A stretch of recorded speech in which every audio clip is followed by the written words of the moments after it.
The Pacific Ocean, greatest of all the seas, covering 70 million square miles, 1/3 of the Earth's surface, with an average depth of almost 13,000 feet. It was here in the Pacific that some of mankind's most spectacular voyages occurred. From the incredible early voyages of the Polynesians to the long expeditions of the spice traders and the Western explorers.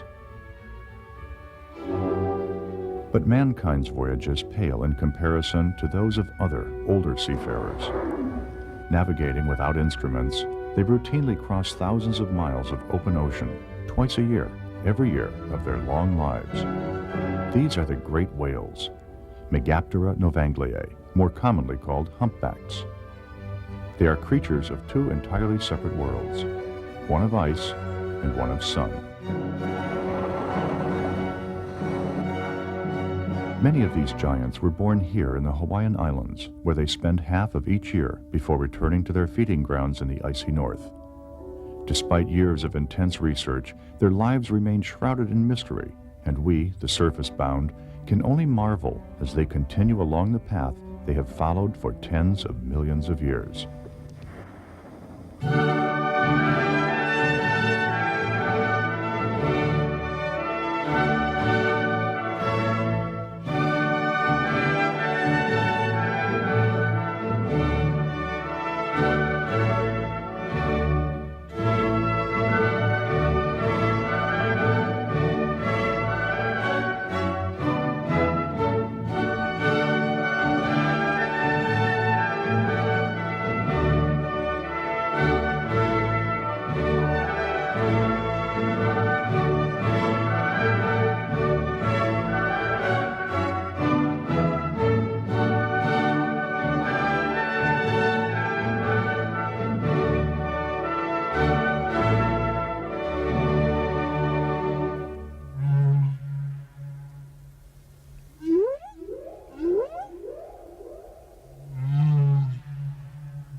The whale is an engineering marvel.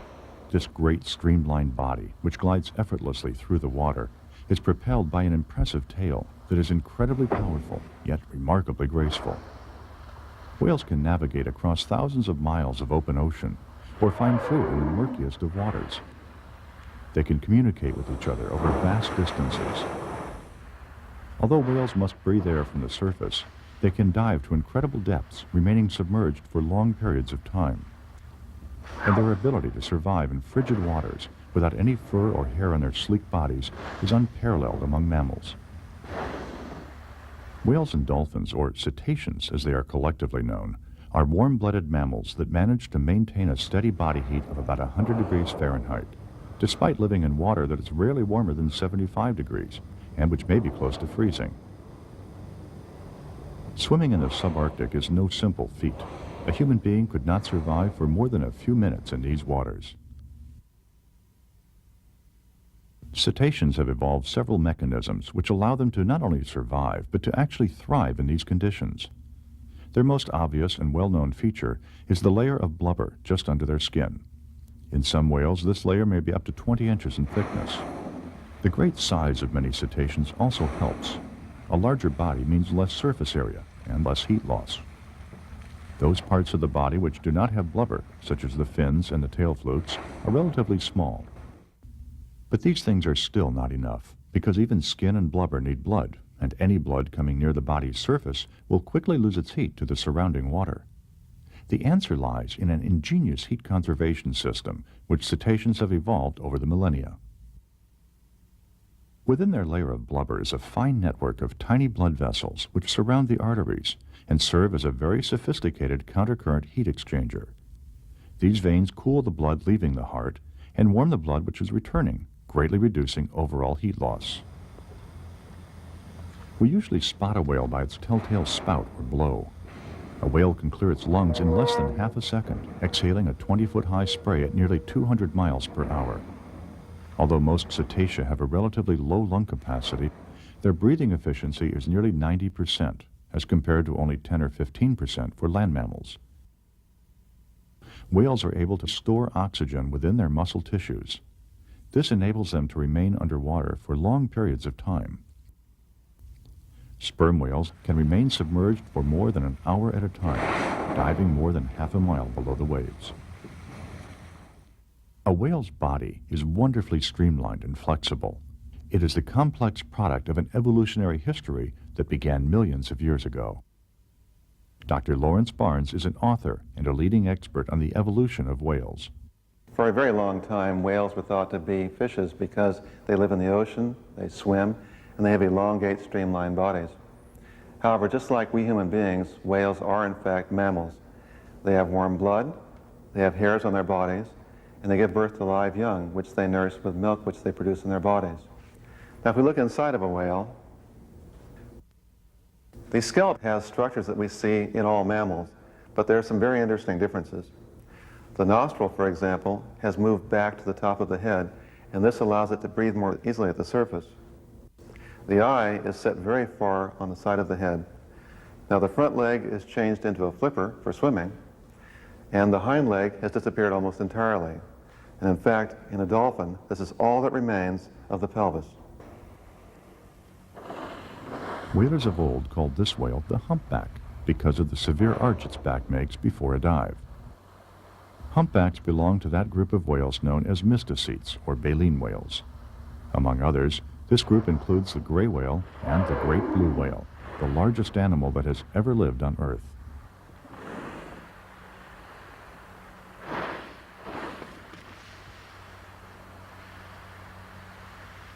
Although a humpback is nowhere near the size of a blue, it is still an impressive specimen, reaching a length of 45 to 50 feet and a weight of over 40 tons. They have an estimated lifespan of at least 30 years, and possibly 50 years or more. Humpbacks, like most of the whales and dolphins we see today, have existed in their modern form for over 12 million years. This is the 45-million-year-old skull of an ancient whale, the kind of whale we call an archaeocete. As an adult, they grew to about 60 feet long. We found fossilized stomach contents, and this proves that they ate large fish and sharks. We also found their fossilized hind legs, and this proves they were evolved from land mammal ancestors. The nostril, although not back over the eye as in modern whales, had moved about 1/2 of the way back along the snout.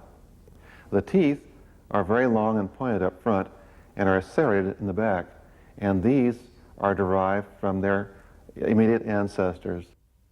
This is a scientific reconstruction of a mesonychid. It is a land mammal that lived at about 50 million years ago. It belongs to a group of mammals that lived at about 65 million years ago, about the time that the dinosaurs in the Mesozoic became extinct. Also, this group has been implicated in the origin of whales, as well as the ancestry of hoofed mammals like cows and sheep. The tooth structure is somewhat like the archaeocetes, both in the numbers and in the shape of the teeth. Recent discoveries of other animals that might be missing links between these and archaeocetes have skulls like this animal, as well as having flippers on the feet. Why would animals like this go back to the sea? It would seem that perhaps they were exploiting food resources that the Mesozoic reptiles had left unused. It's certainly a long step in evolution between this kind of land animal and the great whales of today. One of the most successful of the modern cetaceans is the humpback whale. A humpback has several unusual physical characteristics which distinguish it from other whales. One is their extremely long pectoral fins, which equal 1/3 of the animal's body length. In fact, their scientific name, Megaptera, means great wing. These wings are scalloped and knobby along their front edge. The head and jaws are covered with fist-sized lumps called tubercules. Each has at least one large sensory hair. Although the eye seems tiny in proportion to the whale's body, it is surprisingly effective. A humpback can see objects on either side, as well as in front, below, and even slightly behind. A sophisticated set of muscles allows the eye to contract slightly to correct for vision above the surface, thereby eliminating the fisheye effect normal to eyes that are adapted to seeing underwater. This ability gives humpbacks remarkably good vision above the surface as well as below. It's not unusual to see one spy hop, thrusting its head above the surface in order to get a better view of the tiny creatures that dwell above the waves. A whale's tail is connected to the most powerful muscles in the animal kingdom. A humpback's 12 to 15-foot wide flukes are capable of propelling the animal up to 18 miles per hour, or sending tons of whale flesh skyward with just a few powerful strokes. Yet, for all its power, the humpback is astonishingly graceful, a characteristic which has often led it to be called the gentle giant. The world which whales inhabit is quite different from ours in many important ways. One of the most striking differences is the limitations that water places upon sight. Because light does not travel well through water, sight is only useful in clear water and at close range. Sound, however, travels 4.5 times further in water than in air. The sound-transmitting properties of water have been exploited by cetaceans in amazing ways. During the 1940s, Navy sonar operators began to notice a variety of powerful sounds for which there was no apparent explanation. Many of these sounds were eventually found to come from whales and dolphins. They are able to use sound far more effectively than we can, despite all our wondrous technology. And they have apparently been doing this for millions upon millions of years. About 30 million years ago, whales divided into two major groups, baleen whales and toothed whales. Toothed whales and dolphins, or odontocetes, use what is called echolocation for navigation and feeding. Many, such as these spotted dolphins, are so skillful at this technique that they can easily find hidden objects, like small fish that burrow in the sand. Like many other odontocetes, dolphins can generate powerful bursts of sound which appear to disorient and may even stun their prey. All species seem to use some form of sound for communication, but one species in particular has evolved this ability into an art form. Of all the world's whales, humpbacks are the undisputed champions of song. A song can range from 5 to 30 minutes long, usually averaging 10 to 20 minutes. This may be repeated continuously for many hours.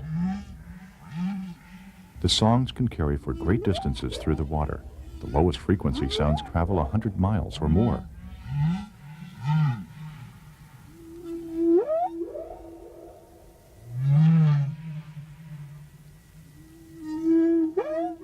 Singing occurs mainly during the winter breeding season, and only males have been observed singing. It is thought that their songs are connected with courtship, but no human knows for sure. In fact, we don't even know how they're able to produce these sounds at all, because whales have no vocal cords.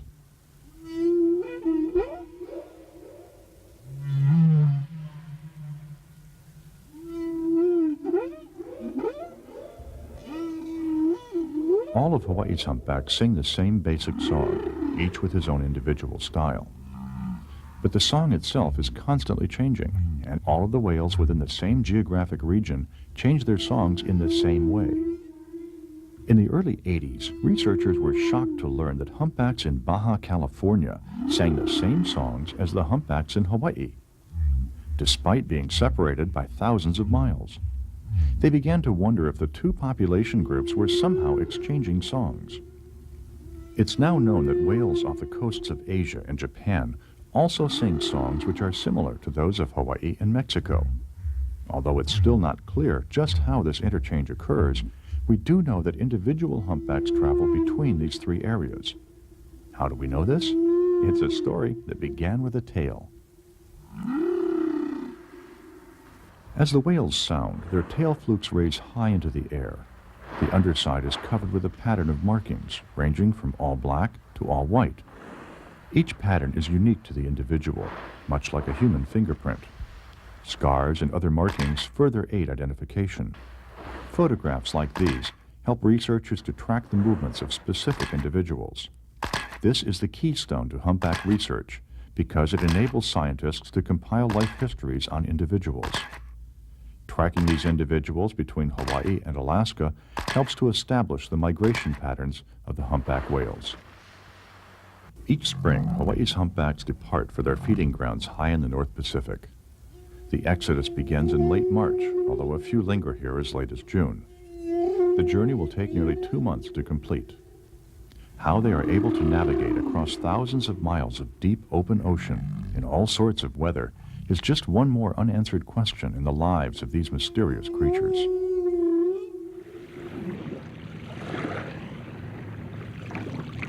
Early June finds most of the humpbacks at their feeding grounds in southeast Alaska.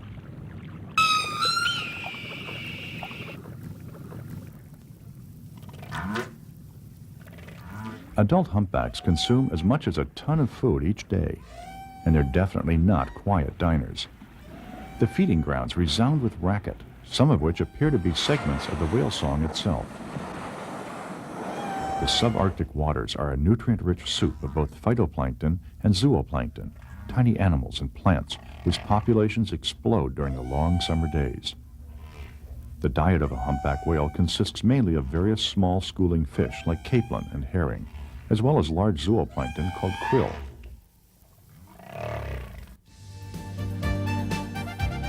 While on their feeding grounds, humpbacks have been observed to use a variety of feeding techniques.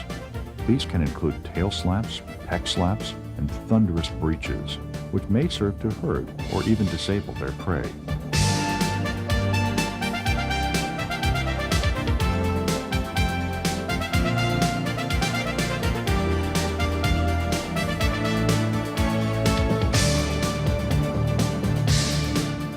Humpbacks frequently demonstrate remarkable cooperation. Two or more will often herd an entire shoal of fish. Having thus concentrated their prey, they synchronously lunge through the school with open mouths. Seabirds that dare take advantage of the fleeing fish risk being added to the whale's dinner menu. Humpbacks belong to the Rorqual family of baleen whales. Rorqual refers to the pleats or grooves on the underside of the whale, which stretch from the lower jaw to the abdomen and which expand during feeding. The lower jaw unhinges, allowing the animal to open its mouth to a 90-degree angle. This gaping maw can engulf an enormous mass of water and prey.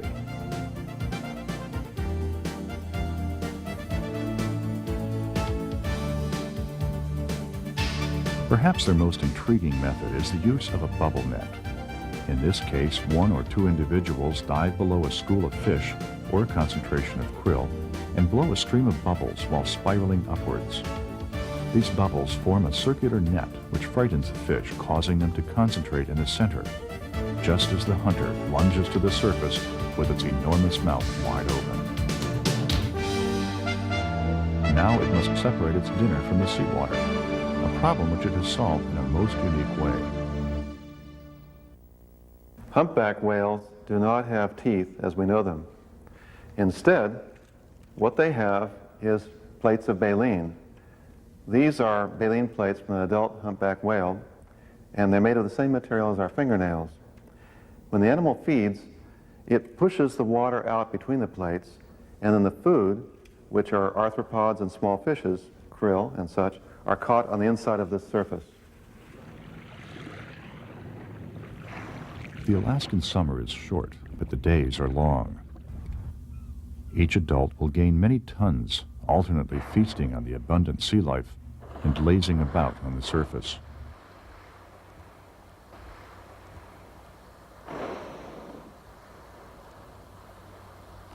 They will also accumulate large numbers of barnacles, up to a ton per individual. Many of these will slowly drop off in the warm waters of Hawaii, leaving white circular scars.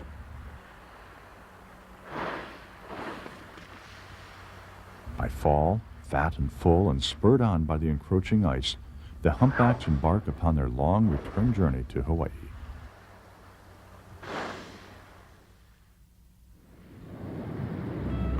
Each year, Hawaii plays host to millions of visitors from around the world, drawn by the irresistible lure of the tropics.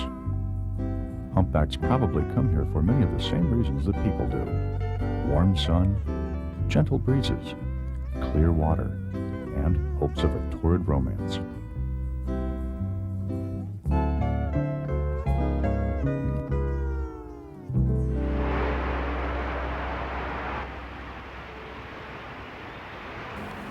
They begin to arrive back in Hawaiian waters in late fall. Their primary purpose, to carry on the cycle of life, to mate, give birth, and to nurture their young. The pregnant females have carried their calves for nearly a year. Now their time has finally come. Although tiny compared to its mother, a newborn humpback can be up to 15 feet long and weigh as much as 2 tons. No human has ever witnessed a humpback birth, but newborns have been sighted, like this calf, which may be only a few days old. The mother will nurse her calf for 8 months to a year with great amounts of milk each day, as seen in this rare footage. A whale's milk is incredibly rich, up to 50% fat. The baby grows at a phenomenal rate, as it must, for it has only a few short months in which to add sufficient blubber for survival in the far north. By the time the calf is weaned, at about 12 months of age, it will have doubled in size. This is a tremendous drain on the mother's stored reserves. Females generally give birth every other year, although some have been seen with newborns for several seasons in a row, but it's not known if any of these calves survived the perils of their first year. During these first few weeks of life, mother and baby remain very close. The maternal bond in humpback whales is one of the strongest in nature.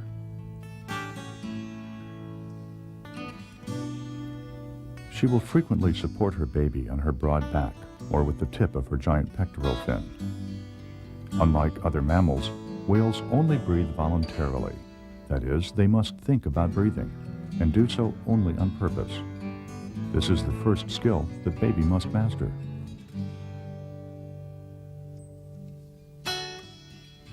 Adults generally surface every 10 to 15 minutes, but a baby must breathe much more frequently, usually every 3 to 5 minutes, with its protective mother waiting just below.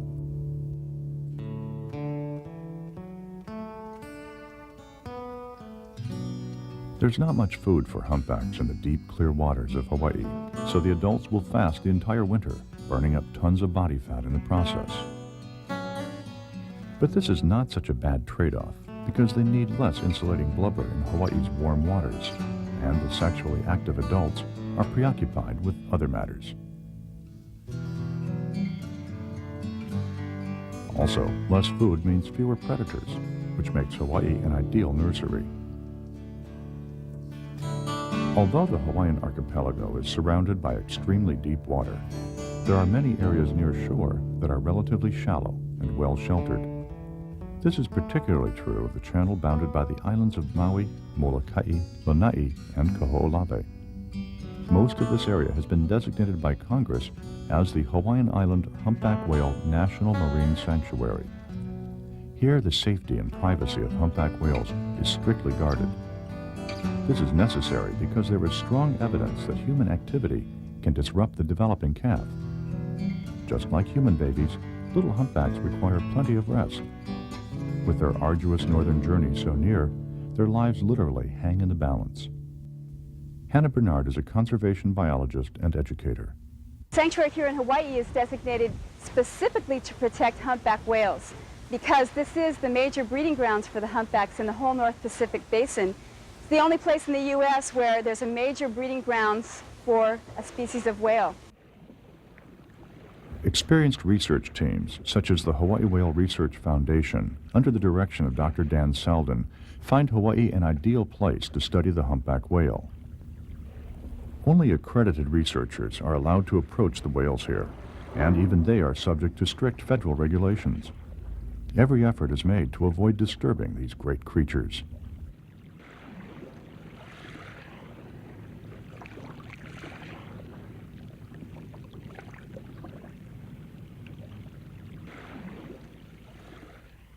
Unlike their relatives, the dolphins, humpbacks rarely travel in large groups during the winter months. A typical group, or pod as it is called, is always centered around a female. Most frequently, a pod consists of 2 or 3 individuals, a mother and calf, and oftentimes a male, who is called the primary escort. The male is only a temporary member of the pod, and the female is rarely seen twice with the same primary escort. The male will swim with the female for a short while, a few hours or a few days.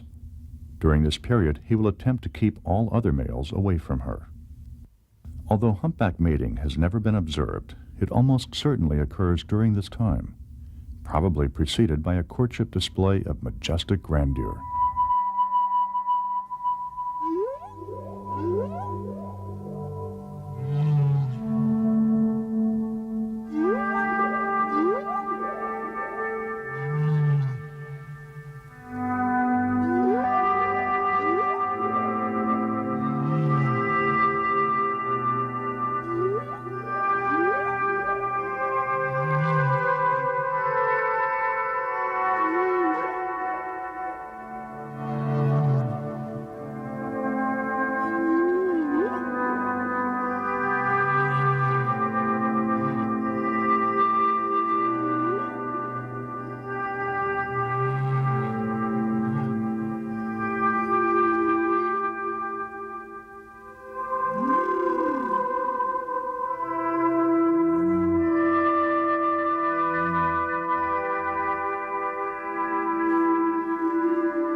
As the winter season progresses, visible whale activity increases.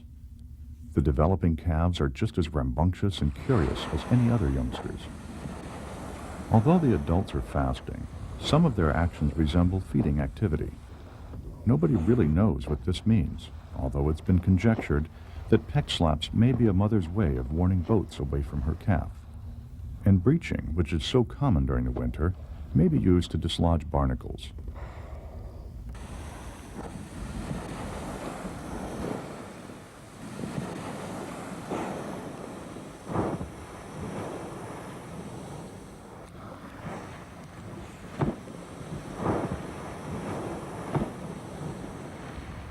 Much of this activity takes place near shore, sometimes quite near.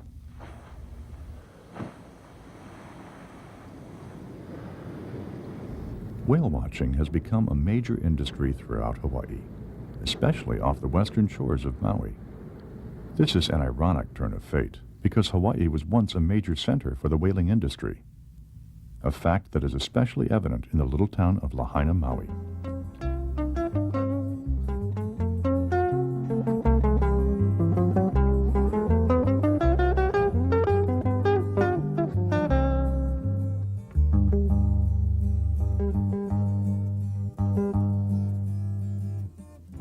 The center of the Pacific opens a fascinating window on the town's past. When people see the whales either from the shore or on whale watch boats, they want to know more, and this gives them the perfect opportunity to come and explore the world of the whales. In the mid-19th century, hundreds of whalers would arrive here each year to refit and wait out the Arctic winter. Local merchants welcomed the whalers' business, even if local residents, and the newly arrived missionaries in particular, were less than enthusiastic about their rowdy crews. Nonetheless, the whalers left their indelible imprint upon these islands.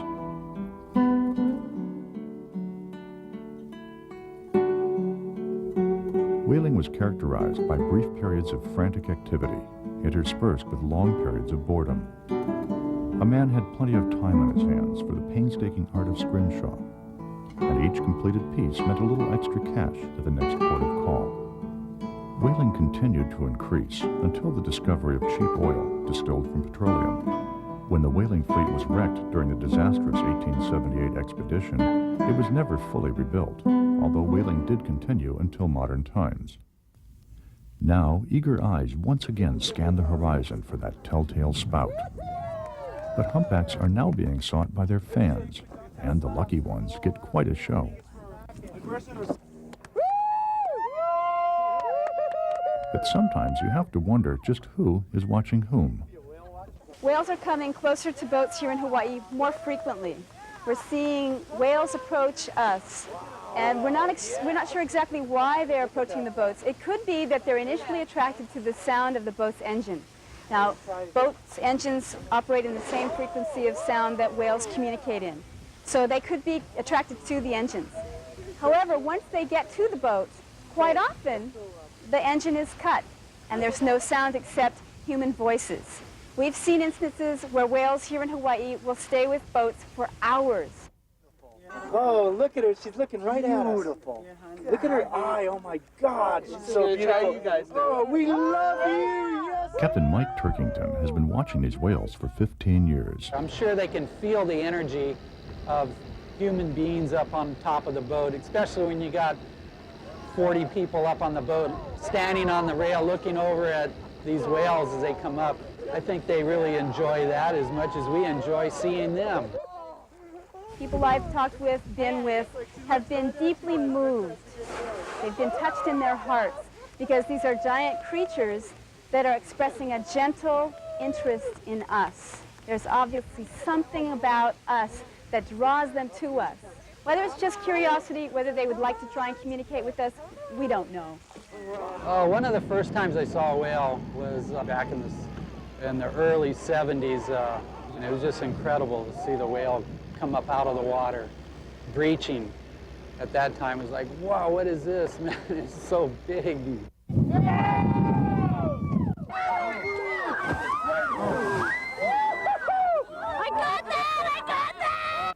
I haven't ever seen anybody on my whale watches that wasn't pretty much awestruck by the beauty of these things. These animals can sing, we call it, although it's a lot more complicated than that. Another really interesting feature on doing our whale watches is our hydrophone that we put down in the water and listen to them. People really get excited about listening to the whales.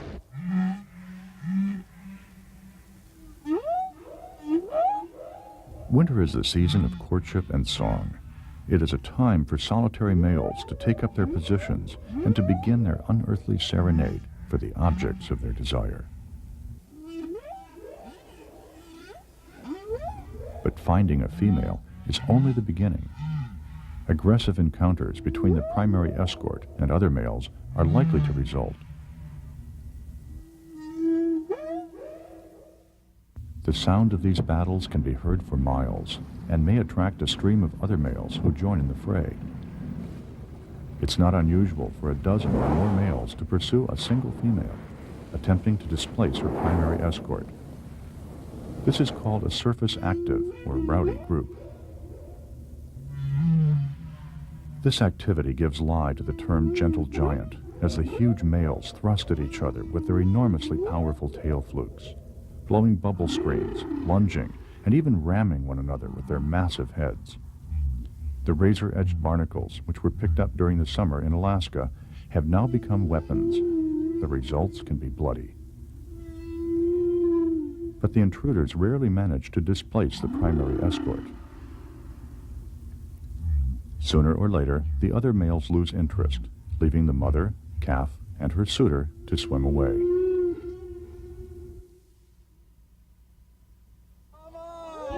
Despite the humpback's awesome potential for violence, encounters with humans are peaceful. Love you, yeah.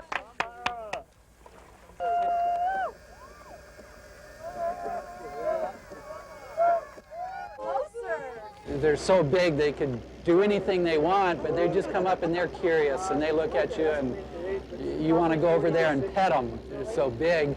Oh, Joanne. Oh, yes, yes, yes. Although it is illegal in Hawaii to touch a whale, this curious youngster actually initiated the contact.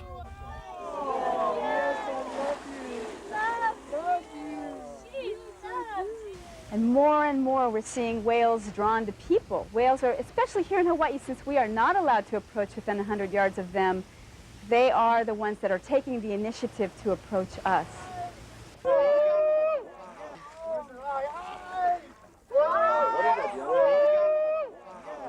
I had one incident last year when we were on a snorkel trip off Lanai and we were anchored in about 15 feet of water and we were out there swimming around, and we had a mom and a calf come within 10 feet of me, and I just turned around and there they were, just right there. And when I saw them, I was kind of startled at first, but I knew they weren't going to come and hurt me. I mean, she was close enough she could have hit me with her pectoral fin. I was surprised at how agile their bodies are. You wouldn't expect a gigantic creature to be able to control its movements quite so easily. Every inch of its body is under its control, all the way down to the tips of its flukes. We forget this is their wild, natural environment, and we get out there and we get so close to them, and it's just incredible the feeling that comes over us, and they allow us to do that. Look it. They can only drop it in. Come on, here she comes. She's gonna do It kind of felt great. Felt great to be next to him like that. Oh, is she too cool? The first time that I got close to a whale was in Mexico, in the breeding grounds of the gray whales. And I got to spend 2 days with a group of whales that just spent hours and hours with us, allowing themselves to be touched, making eye contact with us. And everyone on the boat was profoundly affected, and I no less than anyone else. I was deeply affected in an almost spiritual way. There was a sense of an interspecies connection. These animals are sentient beings.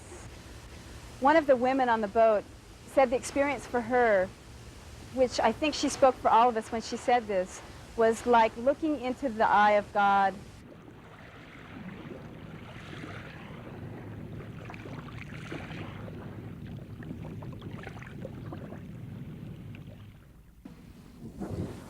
By 1965, when humpbacks were finally placed under international protection, their numbers had been decimated. Out of an estimated original population of 125,000, there were now fewer than 10,000 worldwide.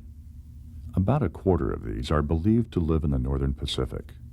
This tenuous population must face all their natural dangers, such as predators and disease, plus a host of man-made threats, such as pollution, drift nets, pirate whaling, and overfishing of their feeding grounds by mankind. It's unknown whether or not the species can recover, although there are some hopeful signs. Clearly, humpbacks are breeding in places such as Hawaii, where they are carefully protected.